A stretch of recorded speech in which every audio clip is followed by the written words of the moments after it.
اختلف الملائكة ومهبت الوحي.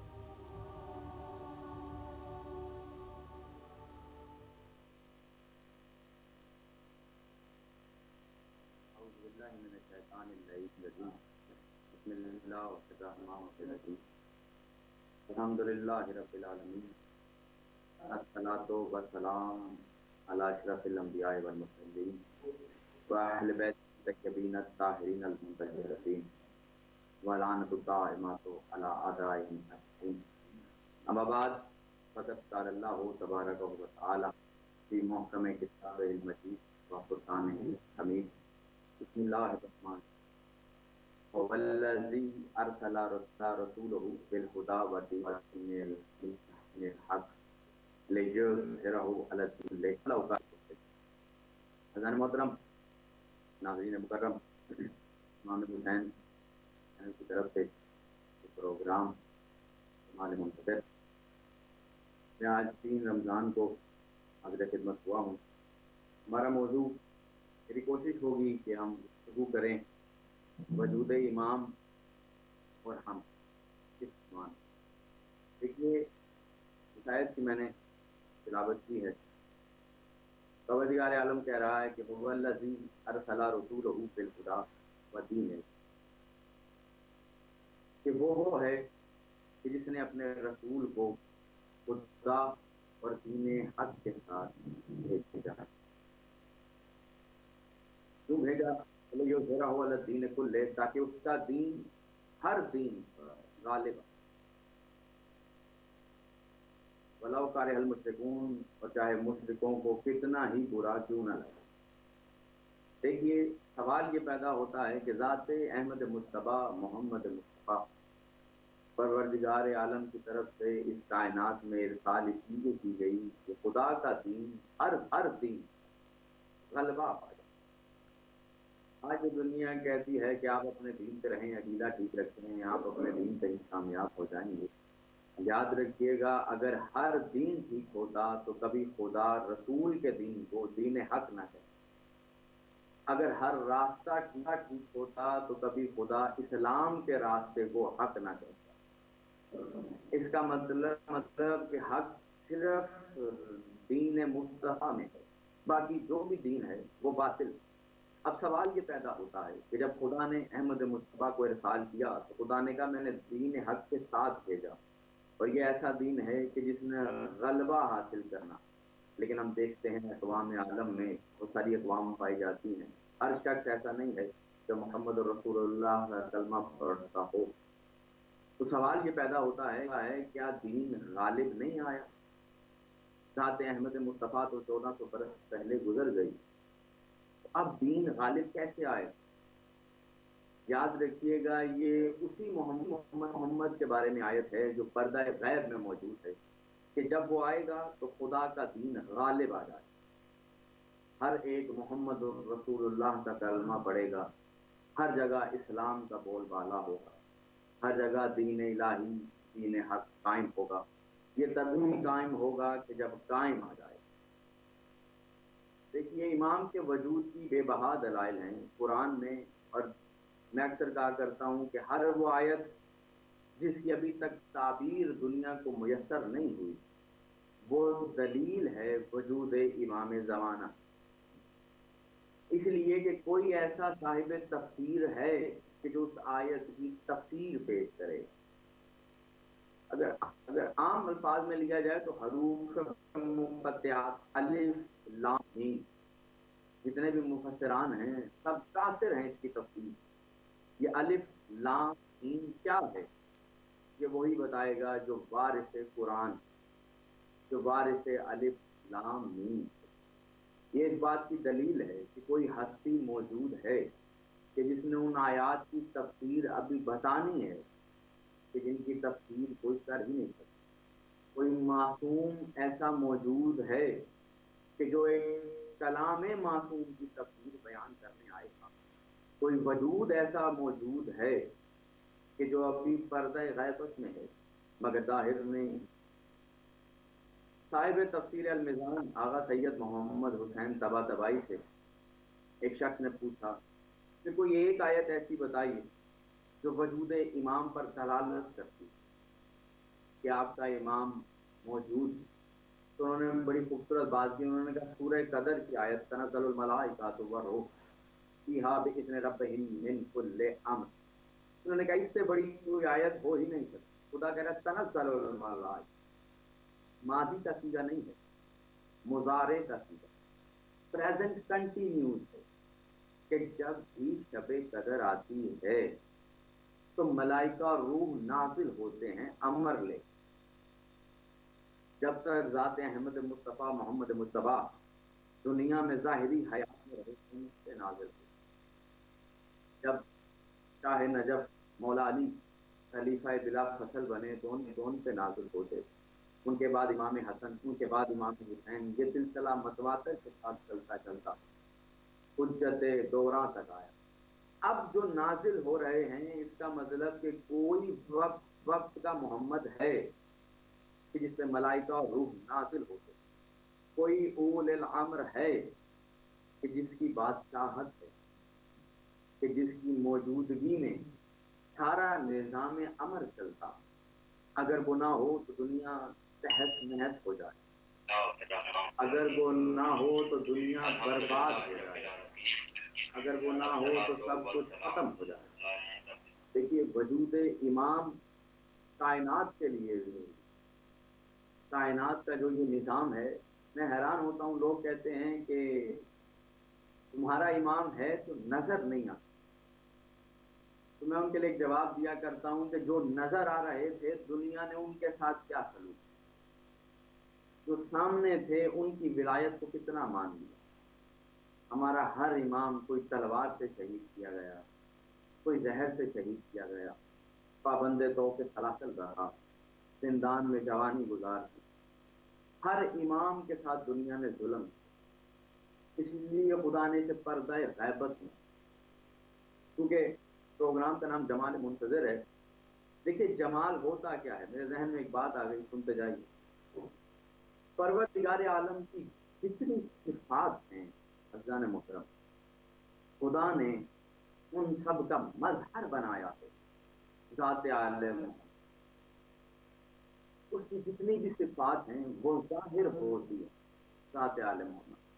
یہ میں اپنے پاس سے نہیں کہہ رہا، آغا خمینی نے مصباح الہدایہ میں بات کی کہ آل محمد اس کی ذات اور اس کی صفات کا مظہر ہے۔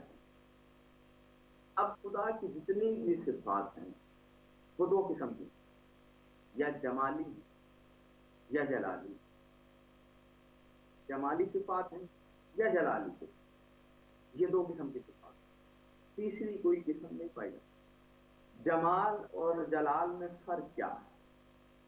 دیکھیے جمال چھپا رہتا، پردے میں رہتا، جلال عیاں ہوتا، ظاہر ہوتا۔ یہ جو جمالی صفات ہیں ان کا مظہر بھی قائم آل محمد، اور جو جلالی صفات اس کا مظہر بھی قائم آل محمد۔ کبھی تو ہم کہتے ہیں کہ غیبت الہیہ، کہ اس امام کی غیبت الہی غیبت کے بعد دنیا کو کہ خدا موجود ہو کر بھی کس طرح غائب ہے اگر یہ امام غائب نہ ہو۔ دیکھیے خدا نے اپنے کمالات کا اظہار آل محمد سے کیا۔ اگر دیکھنا چاہو کہ اس کی حمد کیسے کی جاتی ہے تو محمد مصطفیٰ کو دیکھ، اگر دیکھنا چاہو کہ اس کی عظمت کیا ہے تو علی مرتضیٰ کو دیکھ، اگر دیکھنا چاہو کہ اس کا حسن کیا ہے تو امام حسن کو دیکھ، اگر دیکھنا چاہو کہ اس کی کریمی کیسی ہے تو حسین کو دیکھ، اگر دیکھنا چاہو کہ اس کی عبادت ادا کیسے کی جاتی ہے تو سید زین العابدین کو دیکھ، اگر دیکھنا چاہو کہ اس کا حلم کیا ہے تو باقر عالم محمد، اگر دیکھنا چاہو کہ اس کی صداقت کیسی ہے تو صادق عالم محمد کو دیکھ، اگر دیکھنا چاہو کہ وہ باب الحوائج کیسا ہے تو امام موسی کاظم کو دیکھ، اگر دیکھنا چاہو کہ اس کی رضائیں کیسی ہیں تو امام علی رضا کو دیکھ، اگر دیکھنا چاہو کہ اس کی ثقافت کیا ہے تو امام تقی کو دیکھ، اگر دیکھنا چاہو کہ اس کی نکاوت کیسی ہے تو امام علی نقی کو دیکھ، اور اگر دیکھنا چاہو کہ اس کی ہیبت کا معیار کیا تو امام حسن عسکری کو دیکھ لو، اور اگر دیکھنا چاہو کہ اس کی غیبت کیسی ہے تو ہادی دورہ کو دیکھ۔ اس لیے کہا گیا کہ یہ غیبت الہیہ، جیسے خدا موجود ہو کر بھی غائب، ایسے یہ میرا امام موجود ہو کر غائب۔ لیکن غائب کا مطلب یہ نہیں ہے کہ وہ ہمیں نہیں دیکھ، وہ ہمیں دیکھ رہا ہے، ہمیں جانتا بھی ہے، ہمارے اعمال، ہمارا ایمان، ہمارا اعتقاد، ہمارے افعال، ان سب سے بخوبی باخبر ہے۔ لیکن ہماری آنکھوں پر اتنا کے پردے اتنے چڑھ گئے، ہمارے جسم میں نجاستوں کے لقمے اتنے اتر گئے کہ ہم اپنے امام کی معرفت حاصل کرنے میں خود غائب، کوشش ہی نہیں کرتے کہ وہ امام جس کے وجود سے کائنات کا وجود، وہ امام جس کے وجود سے عالمین کا وجود، کبھی ہم نے غور کیا کہ وہ امام کہاں، وہ امام کیسا ہے، وہ امام کس حال میں؟ دیکھیے غیر محترم، ہمیں خود غور کرنا چاہیے۔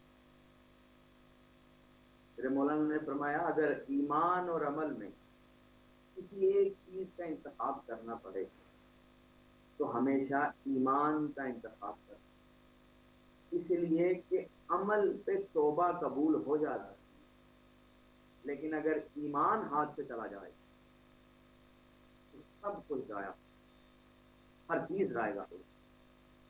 قائم آل محمد پر ایمان ہے تو ہی سب کچھ، نمازیں بھی سب، روزے بھی، ذالک الکتاب لا ریب فیہ، یہ وہ کتاب ہے جس میں کسی قسم کا ریب نہیں۔ کن لوگوں کے لیے؟ الذین یؤمنون بالغیب، ان کے لیے جو غیب پر ایمان، غیب کی حقیقت اللہ ہے، اور اس غیب کی حقیقت کا مظہر قائم آل محمد، قائم آل محمد نے بتایا ہے کہ وہ موجود ہو کر بھی کیسے لا وجود، وہ شائع ہو کے بھی کیسے لا ہے، کیسا ہے برید ہو کے بھی نظر نہیں آتا، کہ قائم آل محمد نے بتایا کہ وہ ہر جگہ ہو کر بھی ہمیں کیوں دکھائی نہیں دیتی۔ انسان کے اندر ایک پوری کائنات ہے، علی فرماتے ہیں اگر انسان ایک کتاب ہے، اگر انسان اپنی اوراق گردانی کرے تو سمجھے گا کہ جب میں ایسا ہوں تو بنانے والا کیسا ہو۔ دیکھیے امام سے ہمارا ارتباط، ہمارا رابطہ کیسا ہونا چاہیے؟ افسوس کہ نہیں ہے،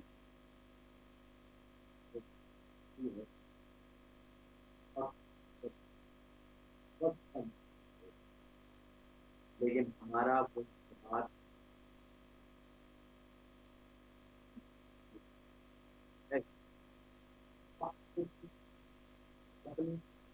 ظاہری ہے، خود سے لے کر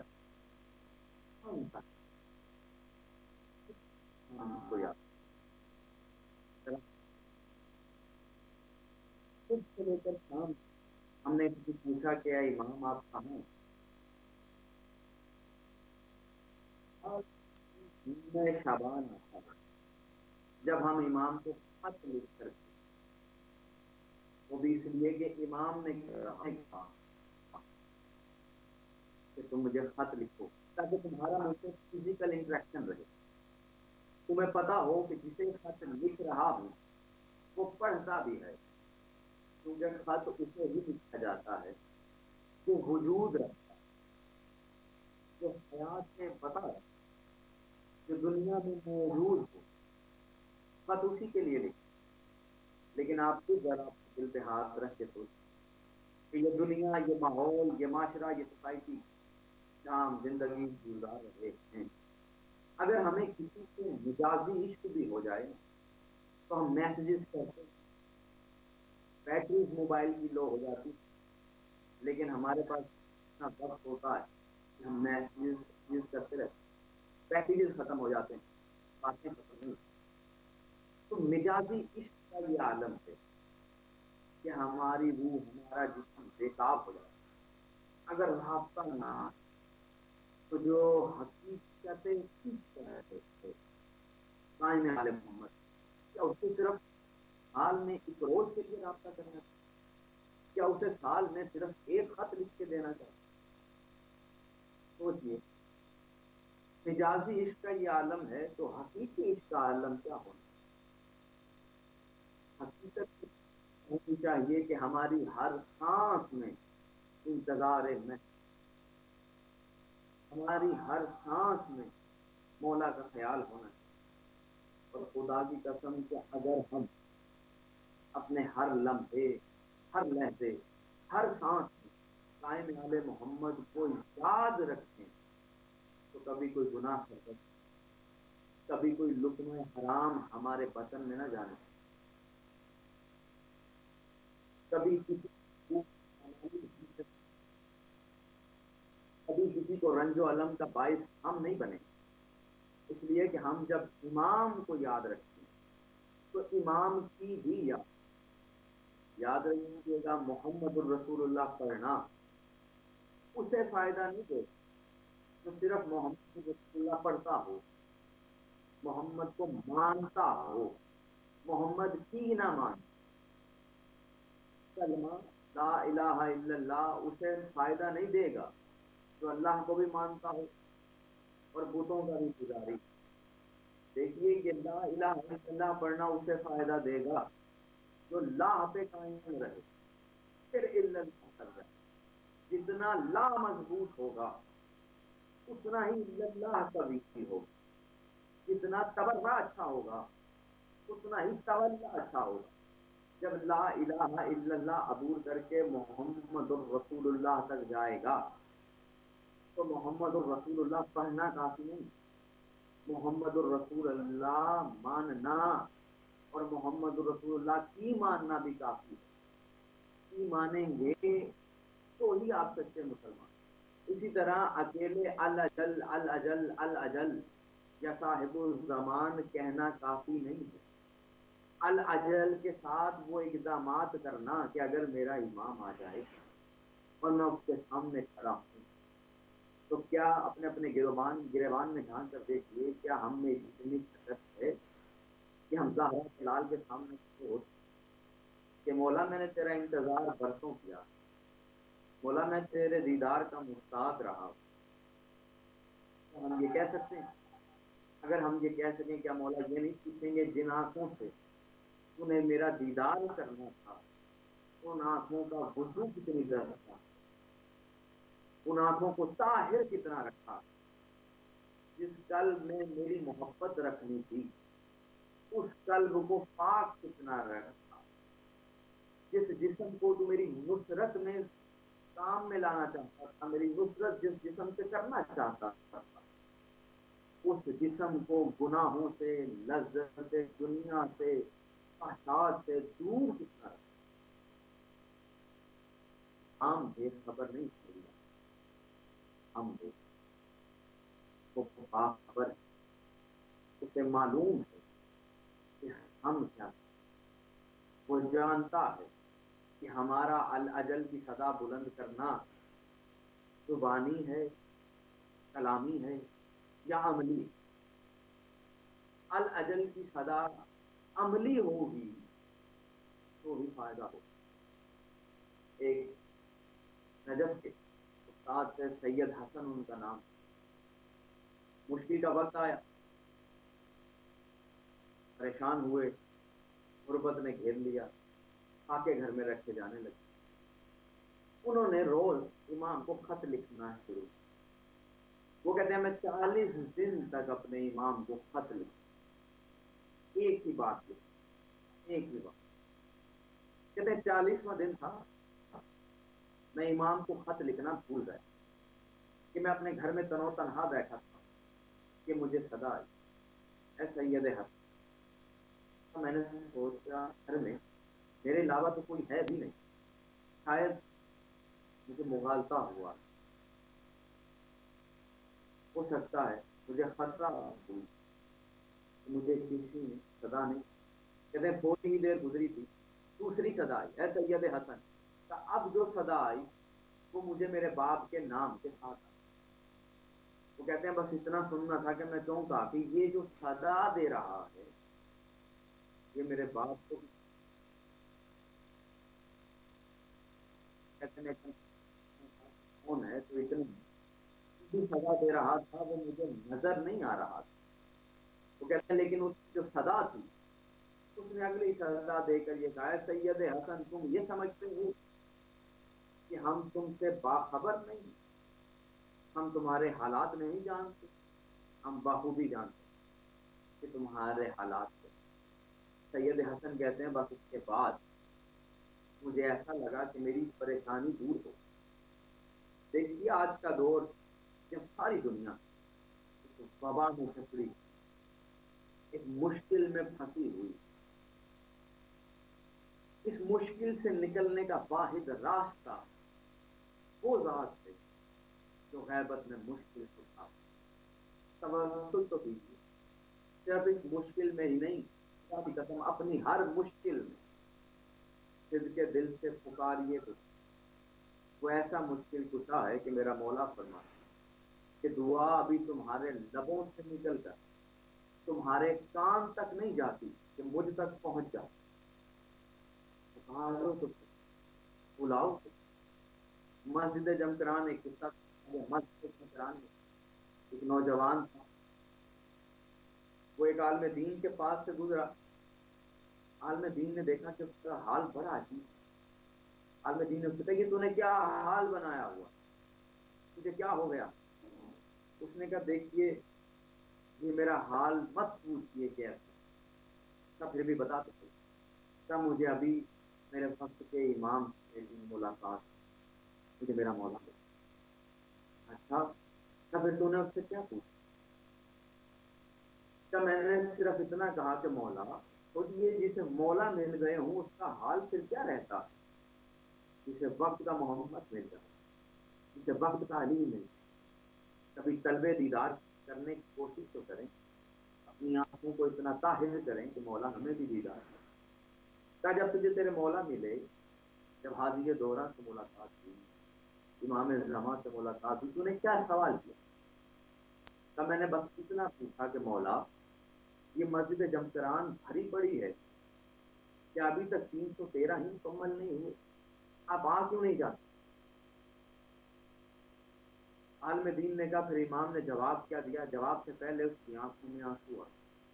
اس نے کہا میرے مولا نے فرمایا ہے یہ مسجد جمکران میں تو جتنے لوگ دیکھ رہا یہ میرے لیے نہیں آئے، یہ اپنے لیے آئے، کوئی اولاد مانگ رہا ہے، کوئی مال مانگ رہا، کسی کو کوئی حاجت ہے، کسی کی کوئی دعا۔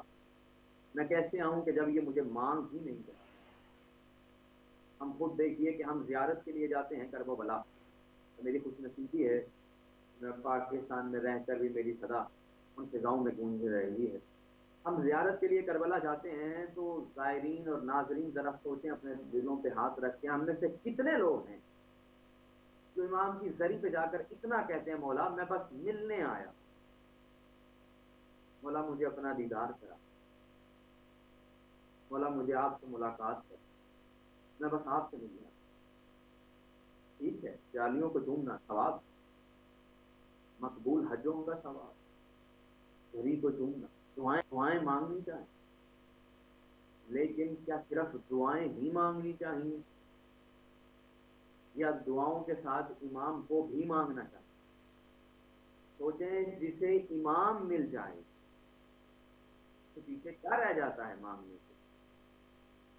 جسے امام کائنات مل جائے تو کائنات تو اس کی مٹھی میں آ جاتی۔ ہم اکثر ایک فکر سنتے ہیں کہ امام 313 سپاہی 313 سپاہی، یہ امام کے جرنیل 313۔ آغا تقی بہاجت سے کسی نے پوچھا تھا کہ یہ 313 کیسے، تو انہوں نے فرمایا تھا کہ ان 313 کے پاس ہر ایک کے پاس ایک تلوار، جس تلوار میں 1000 اسم اعظم، اسم اعظم ہر ایک کے پاس، 1,000 اور ان میں سے ہر ایک سید الارض، یعنی وہ جہاں جہاں جانا چاہے پہنچ جائے۔ تو سوچئے جس کے سپاہی ہے، جس کے 313 جرنیل ایسے، وہ امام خود کیسا؟ ہم نے کبھی جستجو ہی نہیں کہ ہم امام سے ملنے کی کوشش۔ میں زیادہ دیکھیے، میں اکثر کہا کرتا ہوں کہ ہمارے 24 گھنٹے میں کم از کم 24 منٹ یا 24 منٹ نہیں 4 منٹ ایسے ہونے چاہیے جو ہم اپنے وقت کے امام کے لیے رکھیں۔ اپنے امام سے پوچھیں مولا کہاں ہو، ہم اپنے امام سے پوچھیں مولا کب آؤ، ہماری آنکھوں کو وہ دو کہ ہم آپ کے دیدار کریں، ہمارے جسم کو وہ طہارت دو کہ ہم آپ کے روبرو کھڑے ہو، کب آؤ۔ ہمیں اپنے آپ کو امام کی تمام تر اقوال کے ڈھانچے میں ڈھالنا پڑے، تعلیمات میں ڈھالنا پڑے۔ ہمارا رابطہ اپنے امام سے جتنا مضبوط ہوگا اتنا ہی امام کا قرب۔ صرف الاجل کہنا کافی نہیں ہے، الاجل کے ساتھ امام کی قیام کی نصرت کرنا بھی ضروری ہے۔ اگر آپ چاہتے ہیں کہ آپ امام کے سپاہی بنیں تو ایک دفعہ ذرا اپنے گریبان میں جھانک کر تو دیکھیے، جو شخص 5 وقت کی نماز اول وقت نہیں پڑھ پاتا، کیا اس کو یہ حق ہے کہ وہ امام کی نصرت، کیا امام کی نصرت؟ دیکھیے عزیز محترم، جو وقت محدود ہے، زندگی رہی تو انشاءاللہ پھر صحیح، لیکن ایک نصیحت سمجھیں اس طالب علم کی کہ اپنے امام کے ساتھ رابطے کو مضبوط، اپنی مشکلات کو، اپنی تمام تر مشکلات کو، میری دعا ہے پروردگار عالم ہم سب کو امام وقت کے ناصروں میں شمار فرمائے اور ہمیں امام کی تعلیمات پر عمل کرنے کی توفیق عطا فرمائے اور ہمیں حجت دورہ کی زیارت میں اللہم صلی علی محمد وآل محمد۔